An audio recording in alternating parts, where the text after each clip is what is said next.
Imagine this. You have a father who is so famous and so revered that no achievement of yours could ever propel you out from under his shadow. You will always be an extension of your genius parent. And even if you share an illness, your pain and suffering will just be seen as a distraction from his pain and suffering. What would you do?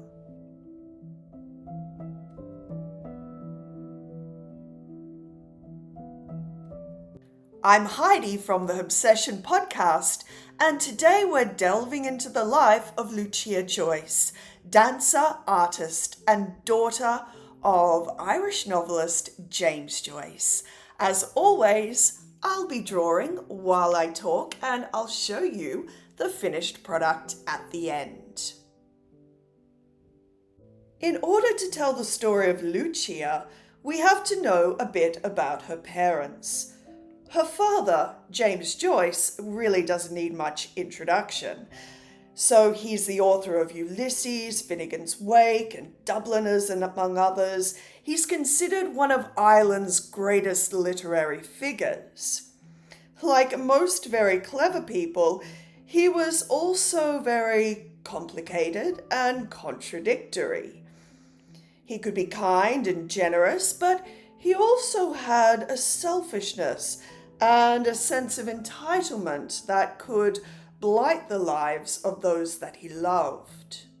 He proudly lived the unconventional, risky life of an artist, but he also clung to some surprisingly conservative beliefs, especially when it came to the role of women. The great love of his life was Nora Barnacle, a woman who, on the outside at least, would not seem like a suitable companion for a literary genius. Nora Barnacle was born in a Galway workhouse, and her poverty-stricken parents couldn't afford to keep her. She was sent to her grandmother, who provided her with a convent education, but very little affection. She started working life early and was employed as a chambermaid at the time she met James Joyce. Her life up to that point had been full of loneliness and brutal disappointments. She'd had 2 teenage sweethearts who died of typhoid and pneumonia, and she was given the cruel nickname of Man Killer.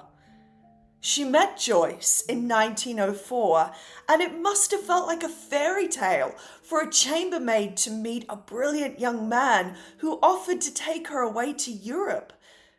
They were an unlikely couple, but they were madly, obsessively in love, and remained so until the end of their lives. And in his typically contradictory way, Joyce decided not to marry the love of his life, not until much later anyway. So their children were born in Trieste, Italy, and Nora had to lie about her marital status in order to be able to have a bed in the Paupers' Hospital. Lucia Anna Joyce was born on the 26th of July, 1907, and she was soon followed by a brother, Giorgio. Lucia and Giorgio grew up speaking Italian as their first language, and they spent most of their childhood years moving from country to country and being evicted from countless apartments. Their father's genius took years to be discovered, and his drinking habits and mercurial temperament prevented him from being able to provide for his family. This transient lifestyle meant that Lucia and Giorgio were constantly changing schools, sometimes having to learn a whole new language in order to understand their classes. So while Giorgio never fully caught up, Lucia appeared to be a gifted student who received good reports from her teachers. She wasn't just academically gifted either. She could sing, play the piano and the harp. She drew beautifully, and, of course, she was good at dancing. She was wildly imaginative, vivacious, charming, and funny. She was also beautiful. Her father thought that she was absolutely wonderful, in his contradictory way. He appreciated that she shared his creative flame, and he loved how she would quietly dance for hours in the room while he wrote. He thought that her drawings were brilliant, and he hoped that she would become an illustrator. However, he also didn't think education for girls was that necessary, and he also thought that dancing was a shameful profession. And it is really interesting that the man who is in the thick of the artistic world would feel that way about his daughter becoming a dancer, but he did. And she didn't get that much support from her mother either. Her relationship with Nora was rocky. And while Nora had all the time in the world for her husband's artistic temperament, she wasn't willing to take that sort of thing from a daughter. There has been a lot of speculation about jealousy on Nora's part and her insecurities about her role as James's main muse. James reportedly stated that Lucia was the only person who could truly understand him and that they spoke the same language, so it's easy to imagine that in such a weird family dynamic that she may have felt her daughter was a threat. Well, we'll never know exactly what Nora felt for Lucia, but it's safe to say that mother and daughter had a tempestuous relationship with little affection on either side. Her relationship with her son Giorgio was a completely different story. He was her golden child, and just as Lucia and her father were at least sometimes kindred spirits, so were Nora and Giorgio.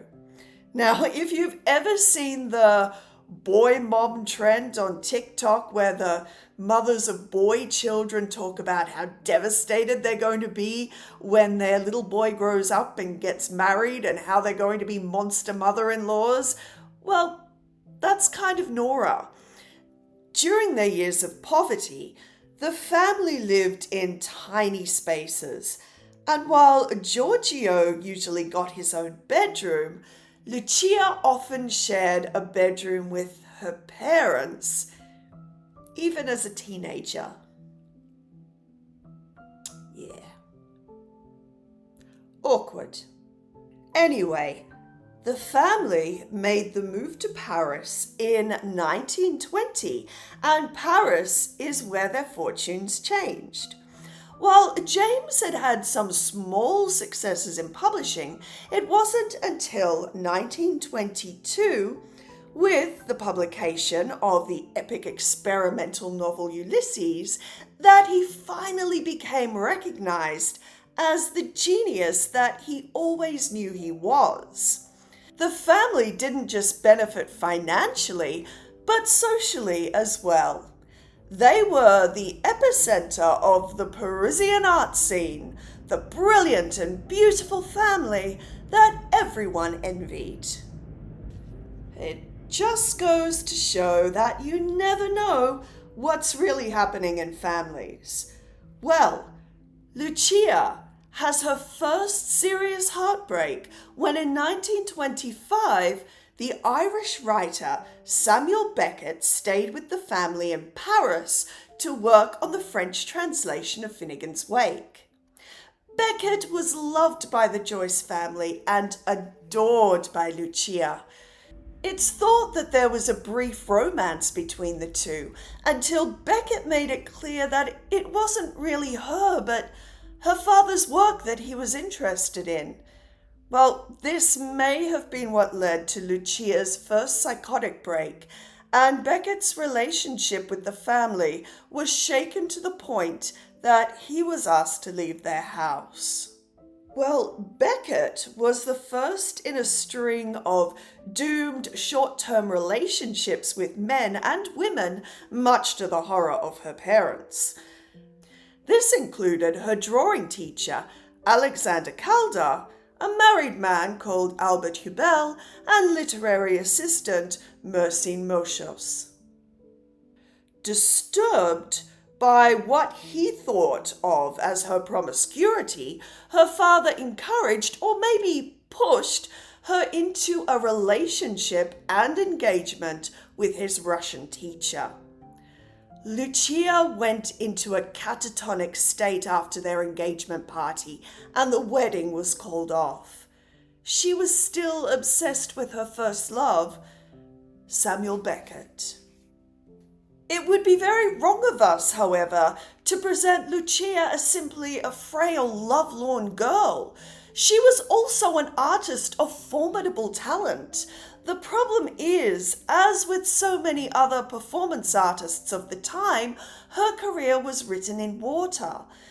In the days when theatre performances were not filmed or recorded, the only way we have of following someone's career is through the reviews and written observations of other people. So, let's go through what we do know about Lucia's life as a dancer. We know that at age 15, she studied at the academy run by Raymond Duncan, brother of Isadora Duncan. Raymond Duncan was somewhat of a dance guru / cult leader, and he was passionate about veganism and all things to do with ancient Greece, even to the point of always wearing a toga. In 1925, Lucia was being trained by Margaret Morris, granddaughter of the pre-Raphaelite designer William Morris. She joined a commune of young female dancers called Les Six, who performed professionally around Paris. A writer for the Paris Times in 1928 stated that when she reaches her full capacity for rhythmic dancing, James Joyce may yet be known as his daughter's father. That same year, Lucia appeared in the Jean Renoir film The Little Match Girl as a soldier. In 1929, she was the runner-up of the first International Festival of Dance, and the audience, upset that she did not come first, chanted, "Justice for the Irish woman." It was for this performance that Lucia wore the iconic silver fish costume that she wears in her most known photograph. And because she didn't have enough talents, Lucia had designed and made that costume herself. It may have been a very bright career, but it was also a very short career. After leaving Les Six, Lucia moved from small company to small company, never feeling that she could find her true place. After years of being staunchly anti-ballet, she decided at the age of 22 to turn her back on interpretive dance and start training in classical ballet.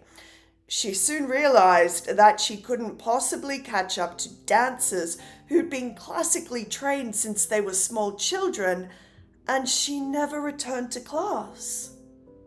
She also never returned to the stage. Her parents were happy that she had taken herself out of the disreputable world of dance, but Lucia fell into a gaping darkness at the loss of her vocation. There's so much grief about giving up a career you love at such a young age, and it's hard to know exactly why she gave up, but most likely it was a combination of worsening mental health and the continuous disapproval of her family. After she cried for a whole month, her father decided that she should illustrate his upcoming poetry book and sat her to work by his side. And I would have loved to have seen her drawings, and I would have loved to have shown them to you, but the publishers lost them. There's absolutely no record of her visual art or of her writing. So much was burnt by family members after her death, even her letters. They really seemed to want all trace of her to just disappear. Her behavior had become increasingly wild and erratic. She would slip out of bed at night and roam the streets of Paris until dawn. Her parents feared that she was becoming involved in prostitution, but Lucia insisted that the men who approached her only took her to the cinema. I did read something terrible about her mother convincing a female friend of Lucia's to allow herself to be tied up to Lucia at night so she could stop her from getting out of bed and prowling around the street. During this time, the relationship between mother and daughter was at breaking point, and the final straw was when Lucia threw a chair at Nora during James's 50th birthday party. See, Samuel Beckett had been invited, and Lucia felt that her parents had betrayed her and ripped open the wounds of her heartbreak. Her brother, Giorgio, was the one who convinced her family to let him commit her to a hospital. I'm really not a fan of Giorgio. See, he himself struggled with alcoholism and his behavior was far, far from stellar, but his antics were always excused. I think he loved deflecting to his sister and using her to distract from his behavioral patterns. He also had a thing about committing women into mental institutions because years later he would try the same thing with his wife. It didn't take much for a woman to be declared insane back then, and a husband or father or brother just had to say that they needed time in a hospital, and it was really easy to get a doctor to sign off on it. Countless wives and daughters and sisters were coerced into being quiet and well-behaved with the threat of being institutionalized. And look, I do believe that Lucia was not well, and I do think that she needed help, but not the help that she was being given. I understand that mental health treatment was in its infancy, but even so, the treatments she had been given by doctors at this point were completely unconscionable. One doctor ordered her to be wrapped naked in a roll of linoleum at night. Another doctor had her floating in a tank of seawater. Most chillingly, one suggested a lobotomy, something that her parents actually did consider, only for her father to decide it would be a terrible thing to do. Thank you, James, for that at least. For the following 3 years, Lucia would be in and out of institutions, and when she was home with the family, she would just be seen as a distraction to her father's work and a burden to her mother. In 1933, the United States District Court ruled that Ulysses was not obscene, and friends of the Joyce family were calling them to give their congratulations. Distressed by the constant ringing of the telephone, Lucia cut the phone wires and declared that she, not her father, was the real artist of the family. So back Lucia went to the psych ward. Just as she'd frequently changed dance groups, Lucia now went from institution to institution, from treatment to treatment. In 1934, James took her to see the famed Swiss psychoanalyst Carl Jung. Jung diagnosed both father and daughter with schizophrenia, but believed that James was made functional because of his genius. He also chillingly wrote of Lucia being so bound up in her father's psychic system that analysis would not have been successful. Such a cop-out. James seemed to have agreed with him, writing that whatever spark or gift I possess has been transmitted to Lucia, and it has kindled a fire in her brain. Jung told Joyce biographer Richard Ullman that the author and his daughter were like two people going to the bottom of the river, one falling and one drowning, which I think is a fancy way of saying he didn't understand the creative female mind and he didn't care to. She was just an extension of her father that could be amputated. She wasn't worth helping. In 1935, when she was 28, Lucia's parents gave permission for her to take leave of the hospital and travel to the seaside town of Bray in Ireland to stay with some relatives. The visit did not go well. Lucia had set a peat fire in the living room, unbuttoned the trousers of her cousin's boyfriend, and constantly turned on the gas tap. She then left the house without warning and lived on the streets of Dublin for a week. She was sent to an asylum outside of Paris, and for the next 47 years, she would be completely institutionalized. With the outbreak of World War II, James, Nora, and Giorgio moved to Switzerland for safety. James tried desperately to get Lucia out of occupied France and arranged for her to join them in Switzerland, but his sudden death meant that Lucia was cast adrift without her only anchor. Not only did her mother and brother abandon any plans to get her out of France, her mother would never see her again. Patients of psychiatric hospitals were especially at risk at this time, and people with mental health problems were among those who were being exterminated by the Nazis. In spite of her family's abandonment, Lucia survived through the war and managed to live to the age of 74. In fact, she outlived her mother and brother. I don't think it was a particularly great existence. She was visited a few times by her brother and visited quite a lot by Samuel Beckett, who I think never forgave himself for breaking her heart.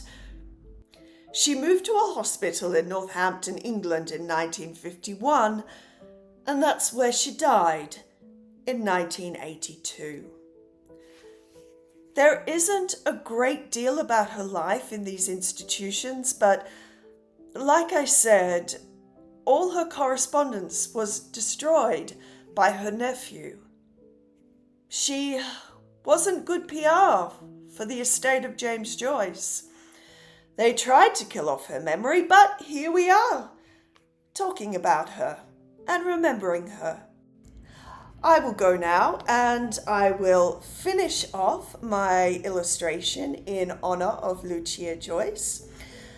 And thank you very, very much for joining me. Please like, subscribe, and check out the podcast. And stay well, keep dancing. Bye.